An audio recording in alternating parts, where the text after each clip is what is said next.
Right. Brydon, when you arrived this morning, you needed 4 wickets. And I think Essex have done a Durham today, haven't they? Their tails provided an ample amount of runs and put them right back in the game. Yeah, I think, look, obviously when we arrived this morning, we would have liked to have knocked over the wickets a little bit earlier. But I think the way that our last couple of wickets were in our first innings and how they batted today, it proves that if you do get stuck in, you can bat for time and you can score runs on this wicket. Yeah. Despite the start that Durham have had in their second innings, do you think the wicket's a lot more placid than it was on days, certainly day one?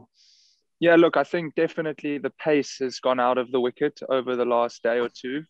I think the way we started tonight obviously put us on the back foot, but the way Jack Burnham and Scott Borthwick, showed some fight there for that last hour and a bit, has put ourselves in a good position for tomorrow. Was it just not offering much to you today? Even with the new ball, it didn't seem to be doing too much, did it? Yeah, I spoke to the other seamers and I think it did. I think it still nipped a bit, but it nipped a lot slower. And there was obviously less pace in the wicket, so it was challenging for us. But I think as a group of bowlers, we stuck to our lengths and we controlled the run rate right throughout the day, which was a positive for us.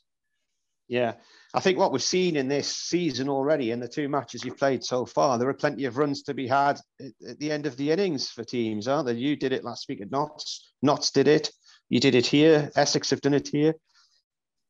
Yeah. Well, it just shows that you've got to keep at it from a bowling group of things. And I know that we as a group of batters batting down the order, we pride ourselves on getting stuck in and obviously hoping to score a majority of runs down there as a group. Yeah. You've got a 5 for, you finished with 5 for 82. And a lot of the wickets you got were actually key scoring batsmen, but you fell over just before you got your 5th wicket. What happened there? Because you needed a bit of treatment. Yeah, I was where I was landing throughout the innings. I was obviously landing in a same specific spot, and towards the end of that over, I landed just on the side of that foothole and just slightly went over my ankle. So it's a little bit swollen, but I've had it assessed by the physio. It's nothing serious, and hopefully in a couple of days it'll settle down. Right. And finally, a nervy start for Durham today, none for 2 and then 20 for 3, but a good fight back from Scott Borthwick and Jack Burnham, as you mentioned there. It's going to be a nervous final day, though, isn't it? This is going to be on a knife edge tomorrow. Yeah, of course. Look, we've got 2 batters in at the crease now. Scott's obviously just fresh off 100, and we've got batters to come that have spent time at the crease lately.